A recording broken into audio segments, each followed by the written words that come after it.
Well, welcome to the Business Spotlight series. My name is Tanner O'Brien. I'm a senior partner here at Action Coach in Central Texas. And I am so excited to be sitting down with two beautiful women here, Mae Coffman and Stacy Morgan, who are the co-founders of Emergent Tree Education Incorporated. Going to dive into a whole bunch of different fun stuff here today, from what the business is to the journey into entrepreneurship and how things have gone for y'all in your journey along the way. So thank you so much for taking the time to be here with me today to share your story, that sort of thing. Welcome. If we could, I'm just going to let kind of the two of you give a little bit of background on yourselves and tell us a little bit about what Emergent Tree Education is.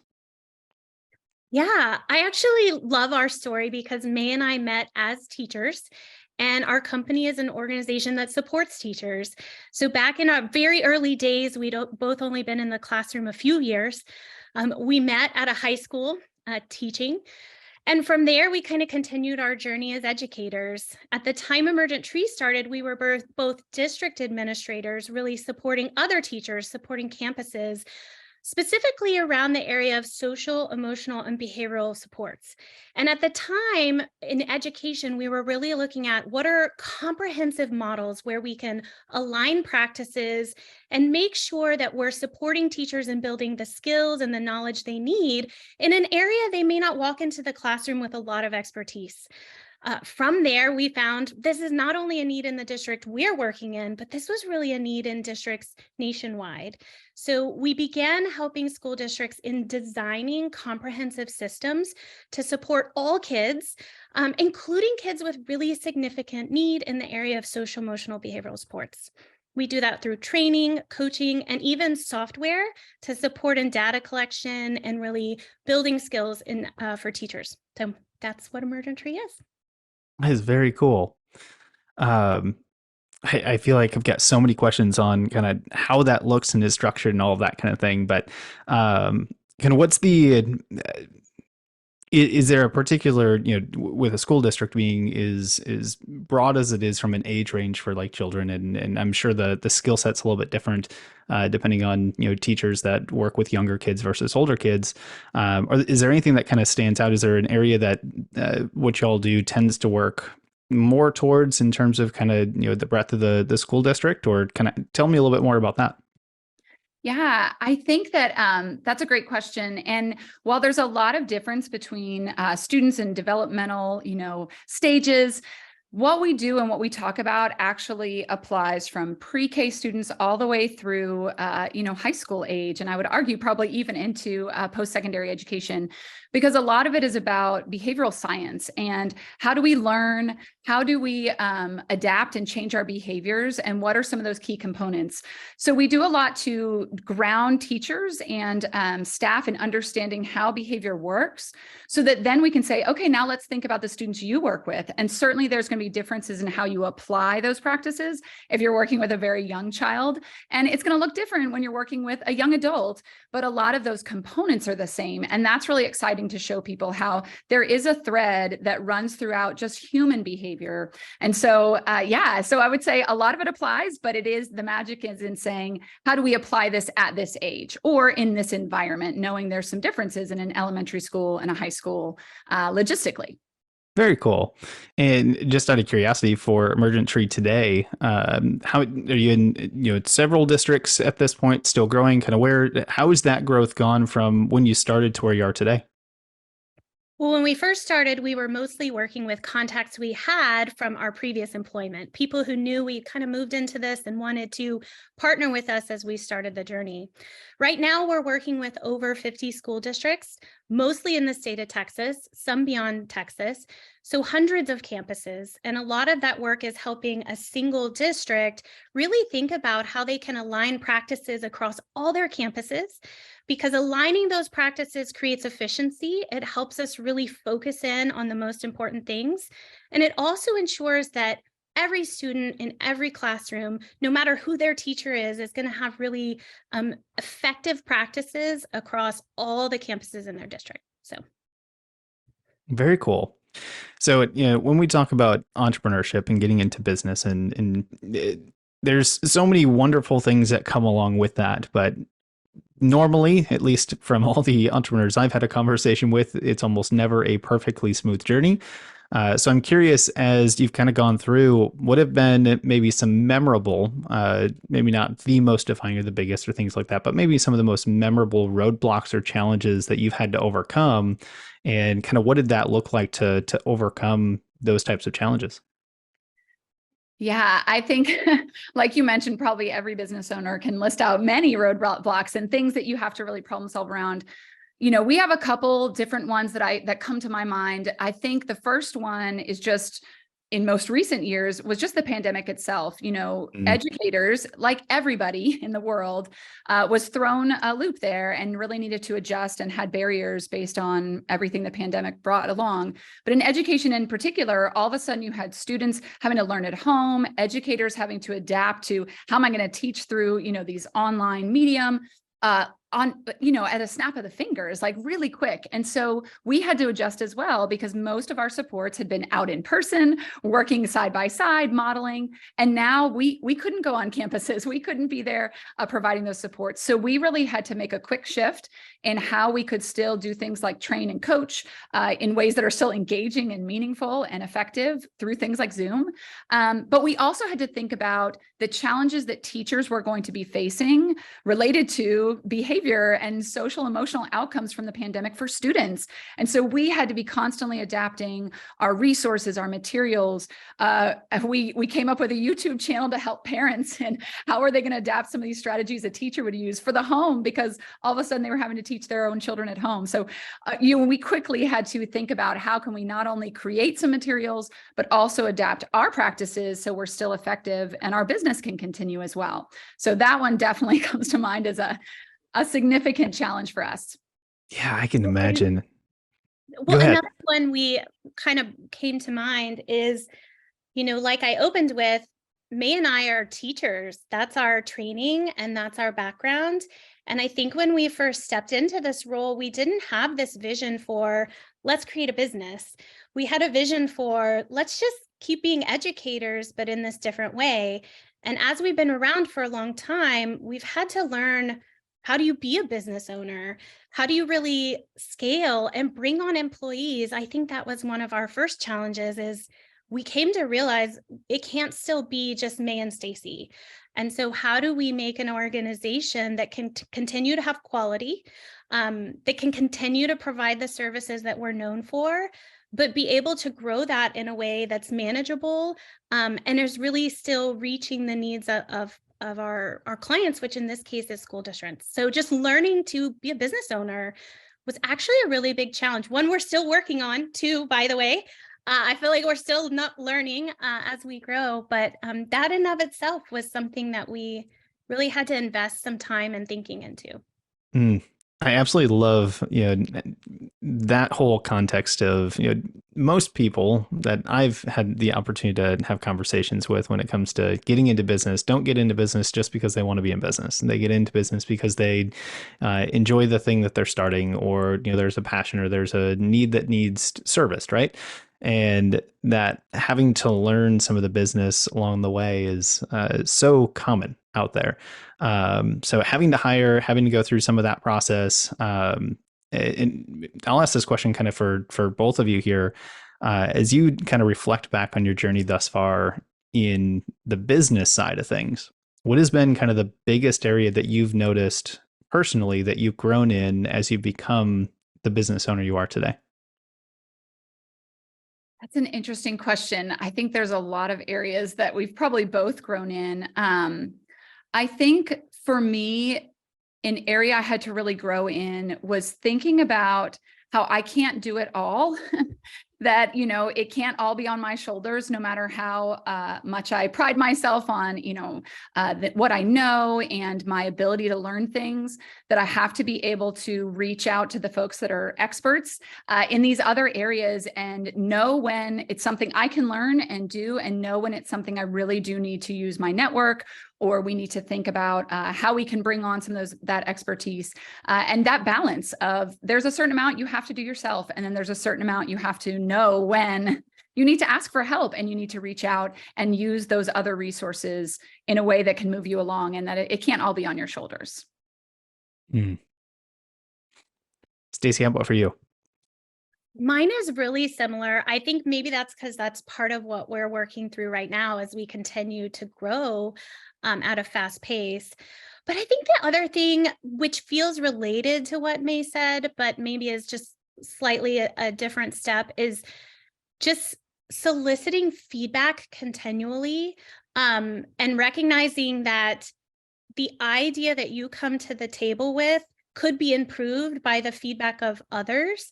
And so I think we both moved into this role because people were asking us for answers. So you get put in this place where you are supposed to know, here's what we should do, and be confident about it. And I think there's still a place for that. But I also think a really effective leader recognizes that, okay, I have a good idea, but everybody else's input would actually expand it and make it better. We've had lots of conversations about feedback and how critical that is to our organization. And I think May would absolutely say as well, because I've heard her say it, that now that we've brought on people for the last number of years, we've gotten so much better than what we originally were.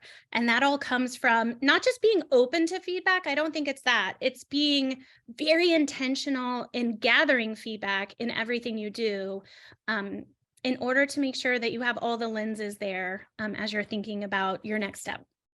I absolutely love that. That is, I may steal how you said that at some point in the future here. The being intentional about feedback, not just being open to it, and having the different perspective, the different lenses to look at that. That is absolutely beautiful.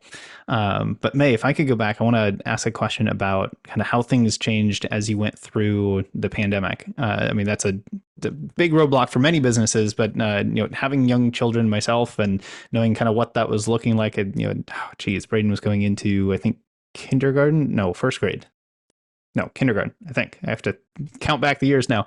But going through that, working from home, there's clearly some things that have changed from what school was like prior to what it was like over the last 3 years.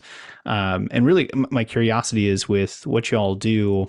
What were some of the main things that you noticed had to change within how y'all coach, teach, that sort of thing?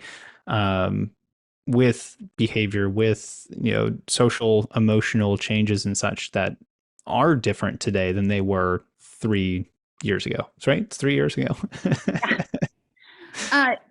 It's really interesting. I think to me, being in this field, the need for good quality sort of instruction in social, emotional, and behavioral skills has always been really critical and necessary.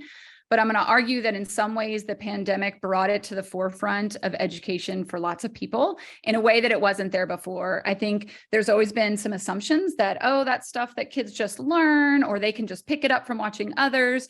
And I think having the pandemic and this time when kids were sort of out of that school setting for this extended period of time, some students, like to your own child, this idea of like, hey, they were even in this critical stage of they were about to start school and maybe that had to be delayed, or it was such a different type of a start to school than typical.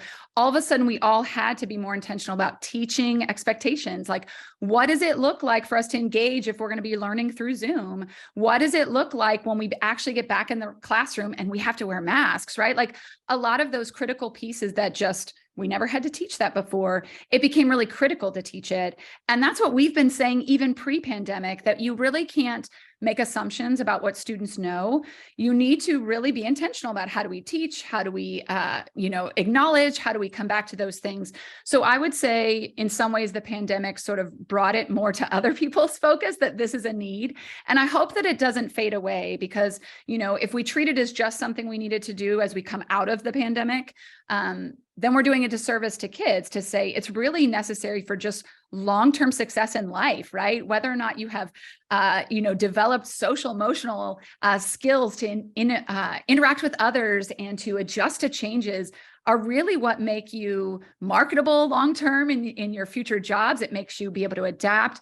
I would argue maybe even more so than just the content knowledge that you need to have in your area of field. So I don't know if that clearly answers your question, but I guess I would say it's brought other people to that understanding that you really do have to do some direct intentional teaching of the skills that you want students to be able to display and show.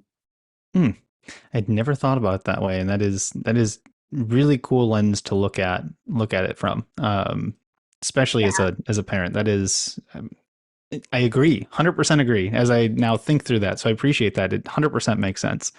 Well, Uh, and one of the things I was going to say, that one of the things we say at Emergent Tree is that we take an instructional approach to behavior, because what we're trying to get educators and others to see is that you really approach behavior in the same way you're going to approach a lot of your academic building of skills. And that's with that intentional teaching, feedback, like Stacy said. We talk about that all the time.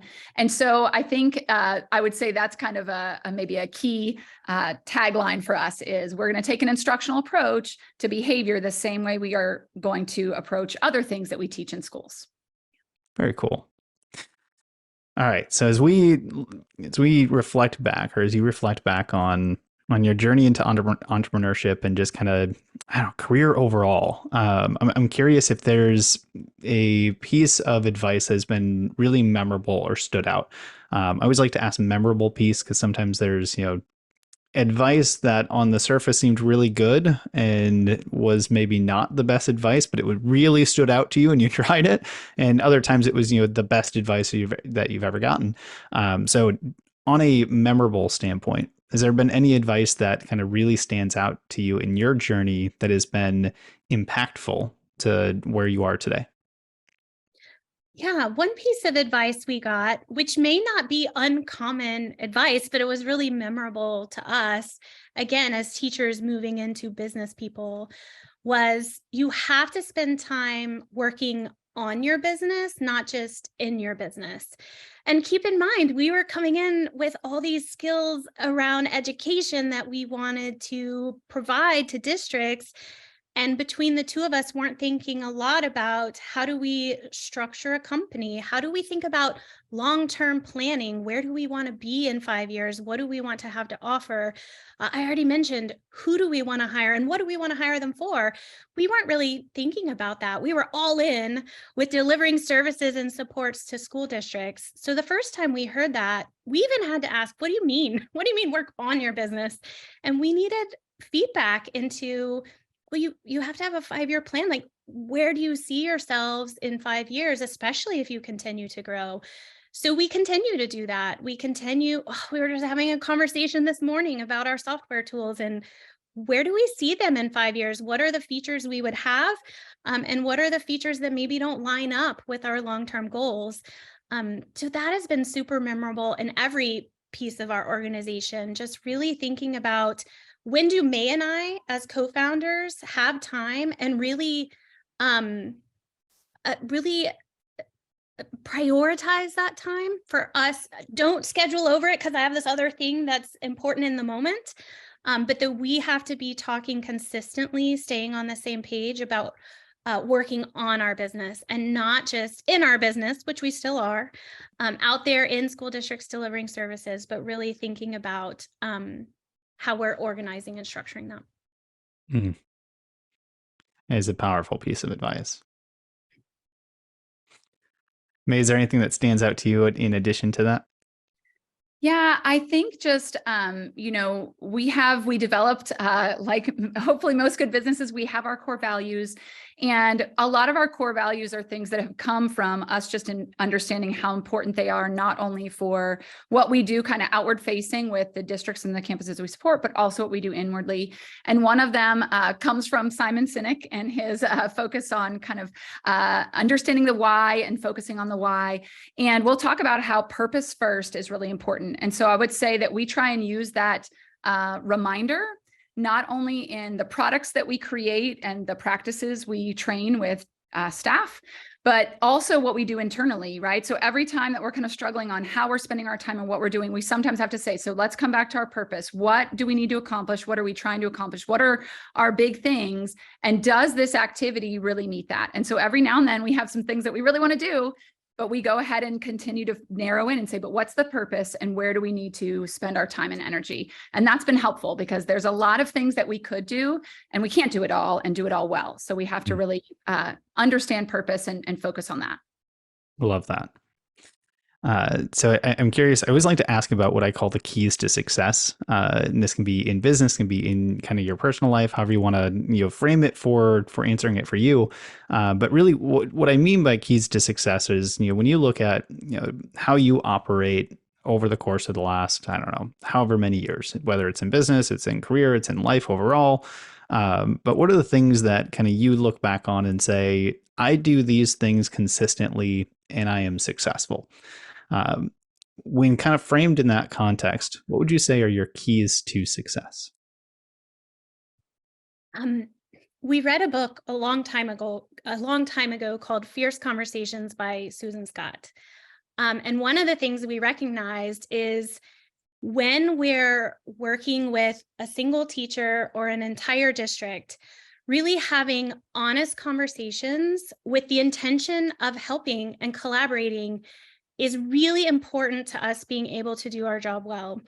The core value, May mentioned our core values. One of our core values is clear as kind, which really comes from Brené Brown and a lot of her work, but also anchors to a lot of the skills we learned from the book Fierce Conversations.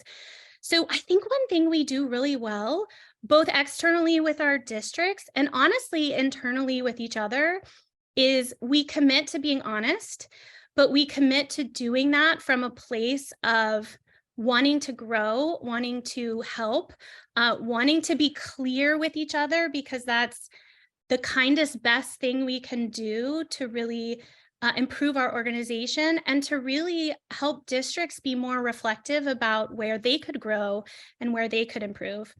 So I think that's one thing we do really well is we communicate well. We're clear, but we're kind about it as we have these honest conversations. Mm.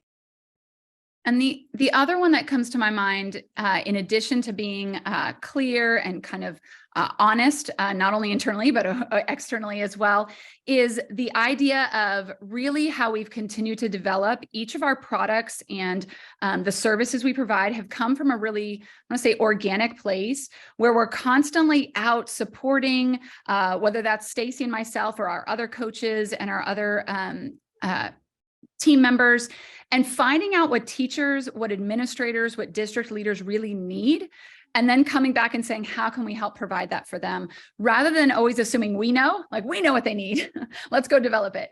All the things, the software tools we've made, everything has come from excitement over being out with a teacher and being like, oh, you know what would have helped them? Or do you know what the hole was they said they really need to fill, or the thing that's taking up all their time? We could do that. We could help them. And so I think that idea of constantly taking a look and understanding what the people you're supporting and serving, what do they really need, and helping fill that need rather than doing the opposite, assuming you have something that they should do. So, kind of taking that flipped approach of don't just assume we know, really understand the needs of your customers, of the people you're partnering with, and how can you help meet that need rather than assuming you always know best. Mm. I love that. That is very powerful. And for those that are watching, make sure that maybe you pause, go back, listen to all of that advice once again. Really important, very powerful when it comes to building good business and ultimately taking care of those that you're here to serve. So appreciate that. I do want to be respectful of time. I know we're kind of coming up on the time that we've got here today. So before we jump into kind of my final favorite question to round these conversations out on, for those that are watching, that are listening to this later on, how can they go and find more information? How can they follow you? What's the best way to get in contact and learn more? Well, the best way is to go to our website, so www.emergenttree.com. We also are on social media. We're on LinkedIn, Facebook, and Twitter. We do post a lot of things there, primarily what we see our districts doing. So we like to really highlight some of the great things they're putting in place, so you can see what social, emotional, behavioral supports might look like in your district. Beautiful.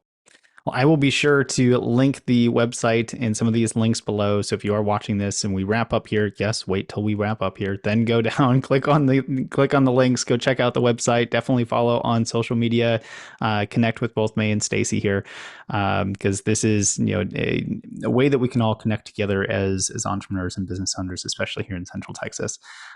So with that, I always like to wrap up these conversations with one specific question, and that is this. What is most inspiring to you today? Wow. Most inspiring to me, and I think Emergent Tree as a business, I would say, is the folks that we serve and support. teachers and district administrators and campus administrators out there, day in and day out, have a lot of challenges that they're facing right now, not only from the pandemic, but from a lot of just, social pressures and all sorts of things that come their way. And they're there every single day, serving students, greeting them at the door, welcoming them in, doing the hard work. And every time we're out, seeing the amazing thing that's happening in classrooms, it fires us up and makes us want to just do better so that we can make their jobs easier. We can make the services they deliver smoother, more efficient. So I would say we're inspired by the teachers and the administrators that we're with day in and day out. And then I think that personally, I'm also inspired by the folks that we have on our team at Emergent Tree. We have the just most amazing set of folks that work with us. I know Stacy and I are here as like the co-founders, but we regularly say that we can't believe where we are now compared to where we started. And I could have never imagined 10 years ago that we'd have just the amazing team we do with the intelligence, the creativity, the things that they have made Emergent Tree become is just out of this world. So I would say also the folks that I work with just inspire me every day to continue hopefully building this amazing business. I love that. Stacy, anything to add on your end? No, I mean, Mae really said it all. Teachers are out there doing the hard work, and we just want to help with that. And our team has expanded what we could have ever done. So I can't say it any better. Beautiful. Well, I appreciate your time. For those that are watching, definitely go and make sure that you connect, follow the website, all the links that we put below. But Stacy, Mae, thank you so much for taking the time to be here and share your story with us today. I'm sure if we really had the time, we could sit here for probably another hour or two and really dive in and have some fun conversation. So I appreciate you giving the time to us that you have here today. Thanks so much, Tanner.